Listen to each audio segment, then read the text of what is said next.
கன்னி ராசிக்குரிய இவ்வார கோச்சார பலன்களையும் அதன் பிறகு உங்களுடைய ஜென்ம நட்சத்திரக்குரிய தாராபலம் கொண்ட சிறந்த நாட்கள் எவை என்பதையும் தற்பொழுது பார்க்கலாம். இவ்வாரத்தில் பிறந்தநாள் மற்றும் திருமண நாள் நண்பர்களுக்கு எனது இனிய வாழ்த்துக்களை தெரிவித்துக் கொள்கின்றேன். மேலும் இப்பதிவை உங்களுடைய நண்பர்களுக்கும் உற்றார் உறவினர்கள் வாட்ஸ்அப் ஃபேஸ்புக்கிற்கு ஷேர் செய்யும்படி அன்புடன் கேட்டுக்கொள்கின்றேன். எப்படி இருக்கும் இந்த வாரம்? அற்புதமான வாரம். இந்த வாரம் லக்கி குபேரன் அருள் பரிபூர்ணமாக உங்களுக்கு இருக்கிறது. ராசியிலே சனி இது சுக்கிரன் இருந்து நீச்சம் பெற்றாலும் அது உங்களுக்கு பாதிப்பை கொடுக்காது. சனியோடைய பார்வை 5க்குரிய சனியோடைய பார்வையை பெறுகிறார். மேலும் ராசியாதிபதி லாபத்தில் அமர்ந்திருக்கிறார். குரு சூரியனும் இருக்கிறார்கள். இதெல்லாம் யோகம். செவ்வாய் உங்களுக்கு 10க்கு இருக்கிறார் திக்பலத்தோடு. சந்திரன் இந்த வாரம் சாதகமாக இருப்பார். 10ஆம் இடம் 11ஆம் இடம் அப்புறம் ராசிக்கு வருவார். இதெல்லாம் உங்களுக்கு மிக அற்புதமான யோகத்தை கொடுக்கக்கூடிய வாரமாக இருக்கிறது. 6லே உங்களுக்கு ராகுவும் அமர்ந்திருக்கிறார்.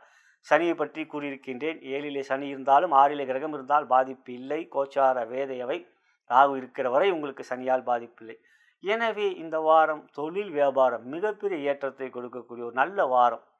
3ஆம் இடத்துக்குரிய செவ்வாய் உங்களுக்கு 10ல் இருப்பினா முயற்சியிலே வேகமும் விவேகமும் இருக்கும். எந்த ஒரு செயலும் தைரியமான முடிவுகள் எடுப்பீர்கள்.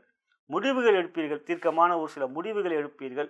ஆகையால் பொருளாதார முன்னேற்றங்கள் லாபகரமாக அமையக்கூடிய ஒரு நிலை இந்த வாரத்தில் உங்களுக்கு அமையும். அதற்கு காரணம் குரு லாபத்தில் அமர்ந்திருப்பதும் சூரியனும் இருப்பதும். ஆக தொழில் வியாபாரம் சிறப்பாகவே இருக்கும். உத்தியோகம் உற்சாகம் சுறுசுறுப்பு, மேலதிகாரியிடம் பாராட்டு, சக ஊழியிடம் பொறாமை இருக்கும் உங்கள் மீது. சரியாக நேரத்தில் சரியான திட்டமிட்டு எந்த ஒரு காரியத்தை முடித்து காட்டுகின்ற கெட்டிக்காரர் என்ற பெயர் எடுப்பீர்கள். அதுதான் கன்னிராசிக்கு இருக்கிற ஒரு ஸ்பெஷாலிட்டி. எந்த ஒரு விஷயத்திலும் மிக வேகமாக முடிவுகள் எடுப்பீர்கள். அது அந்த சரியாகவும் இருக்கும். அதுதான் மிக முக்கியம். ஆகையால் எல்லாம் நன்கு குடும்பத்தை கொஞ்சம் விட்டு கொடுத்து செல்ல வேண்டும். சனி வேறு வக்ரமாக 7ல் இருக்கார். அது கொஞ்சம் 7ல் இப்போ சனி இருக்காருன்னா 7ல் இருக்கார், அப்புறம் 8க்கு வரப்போகிறார். இது தெரிஞ்ச ஒன்று. ஆகையால் குடும்பத்தை கொஞ்சம் தெரிஞ்சே கொஞ்சம் நிதானம் அவங்களுக்கும் புரிஞ்சுப்பாங்க. உங்களோட மனைவியோ இல்லை கணவரோ சரி கன்னி ராசியில் நம்ம மனைவி கணவர் கையில் சனி இருக்கார், அவங்க ராசி போலையும் பார்ப்பாங்க இல்லையா? இது தெரிஞ்ச காரணம் குழந்தைகளால் மகிழ்ச்சி. 5ஆம் இடத்தை குரு பார்க்குறார். 7ஆம் இடத்தை சனி இருந்தாலும் குரு பார்க்குறார். அது அவர் வீடு கொடுத்தவர். அது சனி பெருசாக உங்களை பாதிக்க வைக்க மாட்டேன். ஆனால் ஏற்கனவே நான் அந்த பிரிவு இப்போ தானே குரு பேச்சு ஆச்சு, போன மாதம் தானே ஆச்சு.